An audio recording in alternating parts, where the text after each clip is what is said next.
Hello and welcome back to UCA Today. I'm your host Seth, and on today's show we're talking about how climate change is being fought in Farnham, and we have some special guests here to talk about their latest campaign. Stay tuned.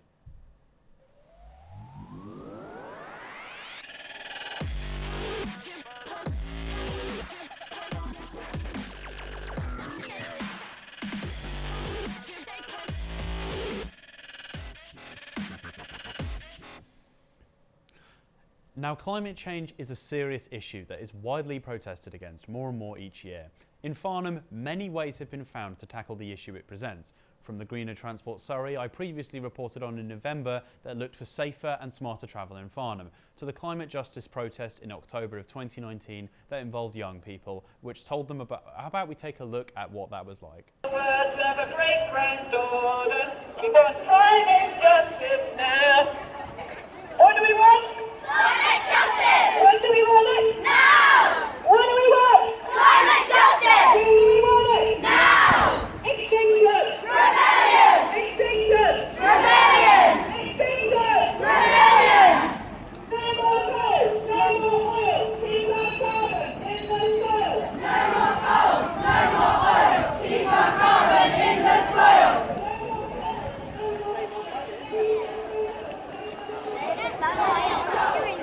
Yeah, save all the animals.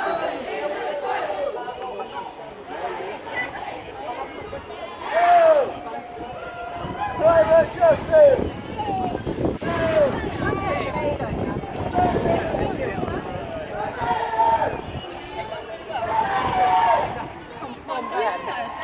No one telling them what to do.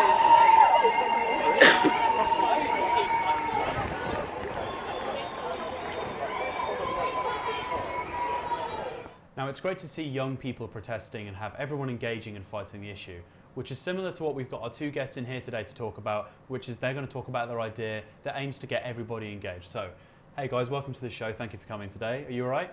Yeah. Right. So I've got here with me is Danielle and Suzanne. So you guys are here to talk about Sit for Climate, isn't it? So would you mind explaining to me first what Sit for Climate is? Yeah, of course.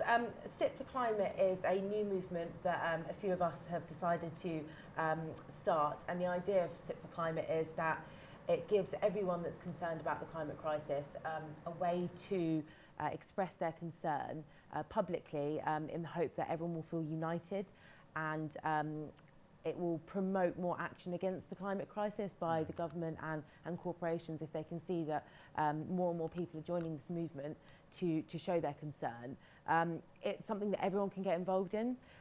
It's non-disruptive and it's peaceful, and the idea is that it's a regular event. So it will be every Saturday at 11 o'clock, and what we're asking is that no matter where you are, whether you're in the park, the supermarket, at home with friends and family, that you take 10 minutes of your day at 11 o'clock on a Saturday, sit down in silence and either hold a piece of paper, a sign, or just an image on your phone that says #SitForClimate, and use that time to really reflect on the climate crisis and think about what it means to you. But also the idea is that as this movement grows, you could be out in Godalming, Farnham, and you're deciding to sit for climate on a Saturday and actually look around you, and more people each week are doing this. So eventually you'll feel like you're part of something much bigger, and that's something that could make a big difference. All right, okay. So is it every Saturday for like the foreseeable future then as well, or? All right, okay. So how did this idea sort of come about? Like, how was it organised together, would you say? Well, somebody who I know very well wanted to make their point and express their worry about the climate crisis, but in a non-disruptive way. Something that other people who were not used to protest or activism, everybody would be able to join in and feel that they were, making their point, having their say, showing the government and big business and so on that it's important to take this seriously, but in a peaceful way, as Danielle said.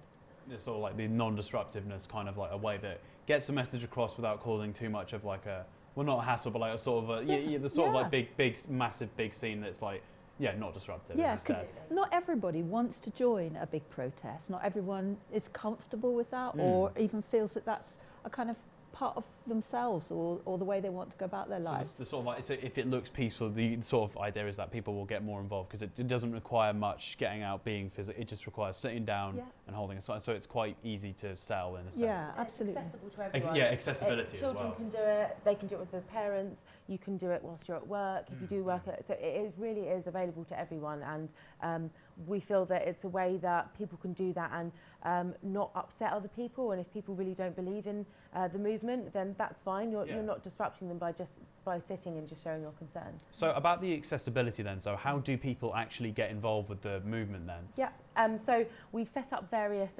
pages across social media. So we have a Twitter account set up, we have a Facebook page and an Instagram page, and you can find us by going on any of those platforms and just putting in Sit for Climate. All right. And with what we're asking people to do is, if they do decide to join the movement, is pop a post on their social media pages with a hashtag Sit for Climate, but also upload any photos of them sitting with their friends in groups, individually, so that people can see who's doing it, where they're doing it, and really feel like they're part of the bigger movement. So like, of course the message is to promote climate, to fight climate change. But so the aim is to, of course, achieve changing the way that climate change is dealt with. But what do you think that the biggest thing is that the UK can do to help help stop the climate change?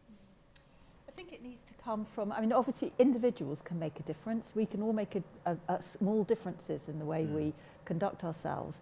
But the real changes that are going to make a real difference have to come from government, from the financial sector, from businesses generally. So we're aiming for Sit for Climate to show that a really substantial proportion of the population are seriously concerned about this issue, and for that to sway government and, as I say, the financial sector. So those are the only parts really of society that can make the real difference by changing the way society works for the better. Definitely 100%. So I think we've kind of answered all the questions we need to. Anything else you'd like to say as sort of send any sort of other points you'd like to get across, or? Yeah, so I'd just like to say the first sit that we're planning is on the 12th of March at 11 o'clock. So anyone that feels like they would like to join us, if they're not ready to go out in public and do it, then do maybe sit at home with your friends and family, take some pictures and post on the social media page. And please just share our movement. So even if you're not ready to take part in it, hopefully lots of other people will be, and we want to grow this globally if possible. So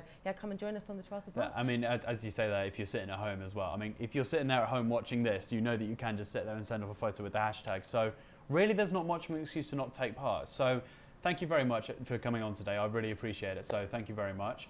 Well, everybody, that's it for today's show. As ever, thank you for watching, and a special thank you to our guests as well. But apart from that, goodbye and have a good rest of your day.